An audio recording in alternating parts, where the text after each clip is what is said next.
नमस्कार, न्यूजन competition cracker channel में आपका स्वागत है। देखते हैं आज की महत्वपूर्ण खबरें। दून की हवा में मेरठ गाजियाबाद से भी खराब। मणिपुर में सीआरपीएफ कैंप और थाने पर हमला, मुठभेड़ में 11 उग्रवादी हुए ढेर। जस्टिस संजीव खन्ना बने देश के 51वें मुख्य न्यायाधीश। रुद्रपुर मंसूरी में कूड़े से बनने लगी है बिजली और जैविक खाद।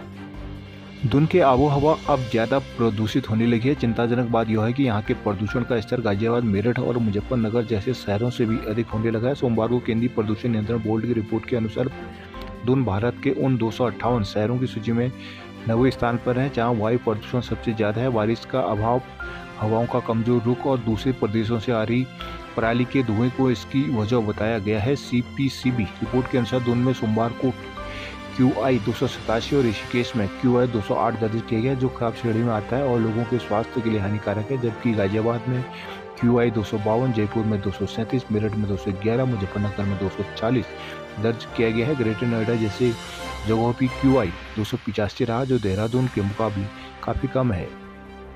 न्यायमूर्ति संजीव खन्ना ने सोमवार को भारत के 51वें मुख्य न्यायाधीश के रूप में शपथ ली है। शपथ लेने के तुरंत बाद उन्होंने अपना कार्यभार संभाल लिया। बतौर मुख्य न्यायाधीश अपने कार्यकाल के पहले दिन उन्होंने 45 मामलों की सुनवाई की। राष्ट्रपति द्रौपदी मुर्मू ने राष्ट्रपति भवन में आयोजित शपथ ग्रहण समारोह में जस्टिस खन्ना को पद की शपथ दिलाई। जस्टिस खन्ना ने ईश्वर के नाम पर अंग्रेजी में शपथ ली और 14 मई 1960 को जन्मे जस्टिस खन्ना 6 महीने से कुछ अधिक समय तक भारत के मुख्य न्यायाधीश के रूप में कार्य करेंगे। 65 वर्ष की आयु पूरी होने पर वर्ष 31 मई 2025 को सेवानिवृत्त हो जाएंगे। उन्होंने न्यायमूर्ति DY चंद्रचूड़ का स्थान लिया है। जस्टिस चंद्रचूड़ 65 की आयु पूरी होने पर 10 नवंबर को सेवानिवृत्त हो गए थे। शपथ ग्रहण समारोह में प्रधानमंत्री मोदी और न्यायमूर्ति चंद्रचूड़ के अलावा उपराष्ट्रपति जगदीप धनखड़ आदि मौजूद रहे।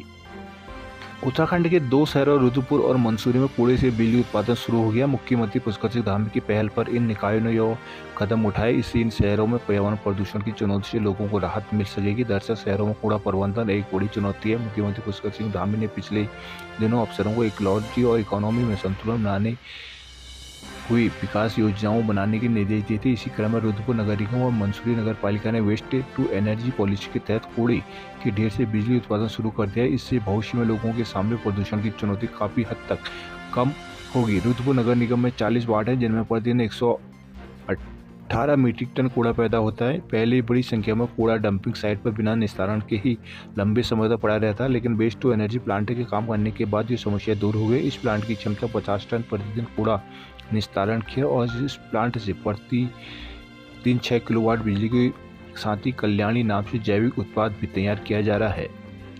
देहरादून महाआक्रोश रैली में उमड़े उपरल कर्मी, दिया धरना। हाईकोर्ट के वर्ष 2018 के आदेश के बाद भी नियमितीकरण की प्रक्रिया शुरू न होने से नाराज उपरल कर्मचारियों ने सोमवार को दून में महाआक्रोश रैली निकालते हुए सचिवालय कूच किया। पुलिस द्वारा सचिवालय से पहली बैरिकेडिंग लगाकर रोके जाने पर कर्मचारी प्रदर्शन करते हुए सड़क पर धरना लेकर बैठ गए। मुख्य सचिव राधा रतूड़ी ने 25 नवंबर को मुख्यमंत्री की अध्यक्षता में उच्च स्तरीय बैठक कराने का आश्वासन दिया है। मुख्य सचिव के आश्वासन पर कर्मचारियों ने मंगलवार से प्रस्तावित आंदोलन को फिलहाल टाल दिया है। नैनीताल में गांधी प्रतिमा हटाने के फैसले पर गुस्सा। सरोवर नगरी नैनीताल के प्रवेश द्वार पर महात्मा गांधी की प्रतिमा हटाने का विरोध कर रहे स्थानीय लोगों का सोमवार को गुस्सा फूट पड़ा। यहां कांग्रेस समेत अन्य दल और संगठन से जुड़े लोगों ने शासन प्रशासन के खिलाफ जमकर नारेबाजी कर प्रतिमा हटाने का विरोध किया। उन्होंने आरोप लगाया कि शासन प्रशासन ऐतिहासिक धरोहरों को खुर्द-बुर्द करने का काम कर रहा है। विरोध प्रदर्शन करते हुए जिला प्रशासन की टीम मौके पर पहुंची। विरोध में उतरे लोगों से वार्ता की, इसका कोई निष्कर्ष नहीं निकला। विरोध में उतरे लोगों ने ऐलान किया कि तल्लीताल स्थित डांट चौराहे पर लोक निर्माण विभाग ने जो निर्माण कार्य किया है उसे तोड़ा जाए। हल्द्वानी सत्यापन के लिए भटकते रहे ऑटो ड्राइवर।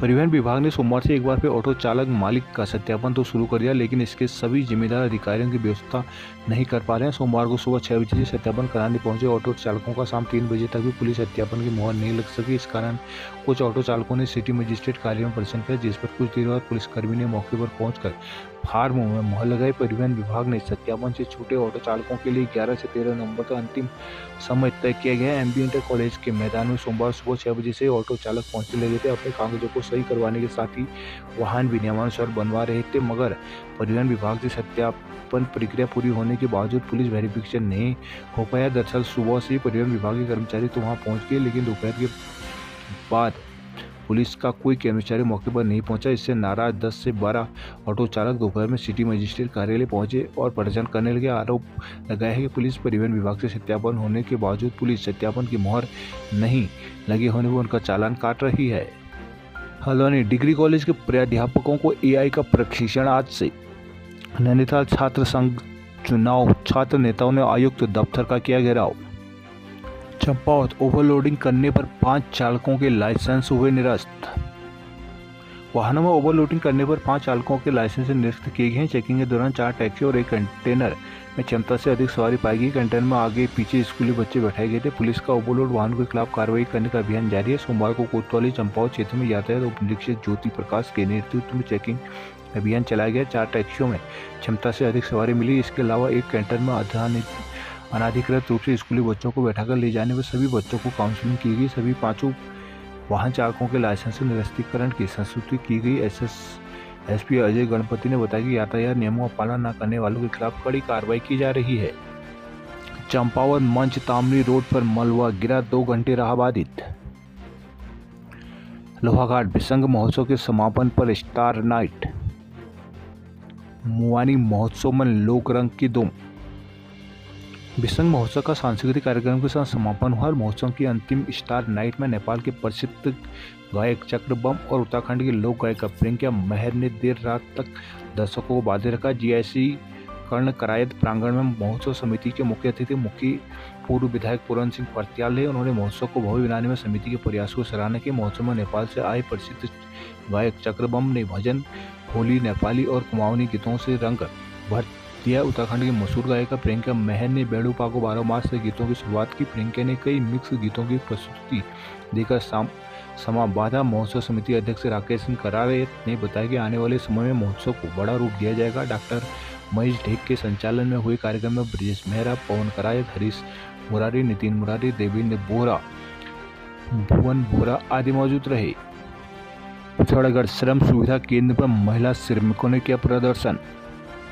उत्तराखंड भवन व अन्य सन्निमान कर्मकार कल्याण बोर्ड के श्रमिक सुविधा केंद्र में महिलाओं श्रमिकों ने सामान न मिलने पर विभाग के खिलाफ प्रदर्शन किया है। पंजीकृत महिलाओं ने विभाग पर बार बार सामान के भटकाने का आरोप लगाया है। श्रमिक जल्द सामान न मिलने पर उग्र आंदोलन करने की चेतावनी दी है। सोमवार को डांट पुलिस स्थित श्रमिक सुविधा केंद्र में सामान न मिलने पर पंजीकृत महिलाओं ने श्रमिकों ने श्रम विभाग के खिलाफ प्रदर्शन किया। श्रमिक प्रीति थापा ने बताया कि बिना कारण बताए कार्यालय बंद किया जा रहा है। 1 माह से मजदूर महिलाएं कार्यालय में भटक रही हैं। सामान क्यों नहीं बढ़ रहा है, इसका कारण नहीं बताया जा रहा है। रिन्यूअल न होने का बहाना बनाया जा रहा है। कहा कि अगर जल्द महिलाओं को सामान नहीं वितरित किया गया तो आंदोलन का रास्ता चुना जाएगा। असंगठित मजदूर कर्मकार संघ के अध्यक्ष प्रेम राम ने कहा कि मजदूरों की खून जांच रजिस्ट्रेशन हो चुके हैं। अब महिलाओं मजदूरों को ठगा जा रहा है। साइट न चलने, रिन्यूअल न होने आदि बहाना बनाकर मजदूरों को भटकाया जा रहा है। कैंप के नाम से कर्मचारी कार्यालय से भाग रहे हैं। इस दौरान प्रीति थापा, कविता देवी, भावना देवी, रजनी फूलजहां, महराज खान आदि मौजूद रही। अल्मोड़ा में छात्रों ने कुल सचिव को घेरा, डीएसडब्ल्यू का इस्तीफा। राज्य में छात्र संघ चुनाव की मांग को सोमवार में छात्रों ने कुल सचिव का घेराव किया। चुनाव की तिथि घोषित न होने पर आक्रोश जताया। छात्रों के आंदोलन से परेशान होकर एसएसजे परिसर की अधिष्ठाता छात्र कल्याण डीएसडब्ल्यू ने अपने पद से इस्तीफा दे दिया। एसएसजे विश्वविद्यालय में छात्र संघ चुनाव नहीं कराए जाने पर छात्रों में रोष व्याप्त है। सोमवार को आक्रोशित छात्र कुल सचिव कार्यालय पहुंचे और कुल सचिव का घेराव किया। चुनाव न कराने पर विधि प्रशासन और सरकार के खिलाफ विरोध जताया। कहा कि विश्वविद्यालय प्रशासन और सरकार दोनों छात्रों के अधिकारों को कुचलने में लगे हुए हैं। विश्वविद्यालय प्रशासन की ओर से चुनाव कराने को लेकर कोई कार्रवाई नहीं की। वहीं मौके पर पहुंचे विश्वविद्यालय के परीक्षा निरीक्षक डॉक्टर नंदन सिंह बिष्ट, परिसर निदेशक प्रोफेसर प्रवीण सिंह बिष्ट, अधिष्ठाता छात्र कल्याण डीएसडब्ल्यू प्रोफेसर चंद्रशेखर चंद जोशी आदि अधिकारियों को भी छात्रों ने कुल सचिव कार्यालय में बुलाने की मांग की। कार्यालय आने के बाद छात्रों ने अधिकारियों का विरोध करना शुरू कर दिया। बागेश्वर में आज पहुंचेगी गोलजू संदेश यात्रा। चौखुट समस्याओं के निराकरण के लिए गेवाड़ समिति ने डाक से भेजे खून से लिखे पत्र। रुद्रपुर कंपनी सोसाइटियों में डूबी धनराशि दिलाने को प्रदर्शन। विभिन्न कंपनियों और सोसाइटियों में डूबी धनराशि वापस दिलाने को लेकर बनाए गए वर्ष एक्ट के तहत धनराशि का भुगतान कराए जाने की मांग को लेकर सोमवार को तमाम पीड़ित लोगों ने कलेक्ट्रेट में पहुंचकर प्रदर्शन किया। उन्होंने प्रधानमंत्री और मुख्यमंत्री को संबोधित कर एक ज्ञापन जिलाधिकारी को भी सुबह डीएम के सौंपे। ज्ञापन में पीड़ितों ने कहा कि विभिन्न कंपनियों और सोसाइटियों में जमा धनराशि को 180 दिन में जमा धनराशि के 2 से 3 गुना वापस दिलाने को लेकर वर्ष 2019 में वर्ष एक्ट बनाया गया था, जिसके तहत विभिन्न कंपनियों और सोसाइटियों में जमा राशि वापस न हो पा रही है। सोमवार को ठगी पीड़ित जमाकर्ता परिवार संगठन के साथ तमाम लोगों ने कलेक्ट्रेट में पहुंचकर प्रदर्शन किया। उन्होंने डीएम के माध्यम से मुख्यमंत्री और प्रधानमंत्री को ज्ञापन भेजकर डूबी धनराशि वापस दिलाने को लेकर बनाए गए वर्ष एक्ट को लागू करने और जमा धनराशि का भुगतान कराए जाने की मांग की। इस दौरान राष्ट्रीय तब जब परिवार के जिला संयोजकों प्रभारी OS भास्कर, जिलाध्यक्ष दिगंबा सती, हिम्मत सिंह, अरमाना बेगम, के बिमला शर्मा आदि शामिल रहे। श्रीनगर गढ़वाल में वायु प्रदूषण से बड़ा स्वास्थ्य पर खतरा। श्रीनगर धीरे धीरे तापमान में हो रही गिरावट, धुंध और धुएं के कारण श्रीनगर में सोमवार को चारों वातावरण में धुंध छाई रही। गढ़वाल क्षेत्र की बात की जाए तो कोटद्वार का EQ 161, टिहरी गढ़वाल का 148, श्रीनगर का 141, रुद्रप्रयाग का 124 दर्ज किया गया, जबकि सामान्य दिनों में QI 50 से 60 के बीच दर्ज किया जाता है। धुंध बढ़ने के साथ ही दमा के मरीजों में बड़ी संख्या में इजाफा हुआ है, जबकि काला दमाई के मरीजों में 50% तक का इजाफा हुआ है। गढ़वाल केंद्रीय विश्वविद्यालय श्रीनगर के भौतिकी विभाग के हिमालय पर्यावरणीय अंतरिक्ष भौतिकी शोध प्रयोगशाला के मुख्य अन्वेषक और सहायक प्रोफेसर डॉक्टर आलोक कुमार गौतम ने बताया कि त्योहारों के दौरान पटाखों और आतिशबाजी से बड़ी मात्रा में पार्टिकुलेट मैटर, सल्फर डाइऑक्साइड और नाइट्रेट ऑक्साइड निकलते हैं। ये प्रदूषक हवा में मिलकर धुंध बनाते हैं। कहा कि दिवाली के बाद पहाड़ी क्षेत्रों में हवाओं की गति अक्सर धीमी हो जाती है, जिससे प्रदूषक तत्व वातावरण में ही बने रहते हैं और नीचे की तरह सतह पर जम जाते हैं। इससे वायु की गुणवत्ता खराब होती है और धुंध बढ़ती जाती है। डॉक्टर गौतम का कहना है कि धुंध में मौजूद पार्टिकुलेट मैटर, सल्फर डाइऑक्साइड और अन्य प्रदूषक दमा, एलर्जी और हृदय रोगों, विशेष रूप से बच्चों और बुजुर्गों का कारण बन सकते हैं। कृषि भूमि, जलाशयों, वनों पर प्रदूषक तत्व गिर सकते हैं जो मिट्टी और पानी की गुणवत्ता को खराब कर सकते हैं। धुंध के कारण पहाड़ी क्षेत्रों में पर्यटन उद्योग भी प्रभावित हो सकता है। लंबे समय तक धुंध रहने से वातावरण में ग्रीन हाउस गैस का स्तर बढ़ सकता है, जो जलवायु परिवर्तन की समस्याओं और को अधिक विकराल बना सकता है।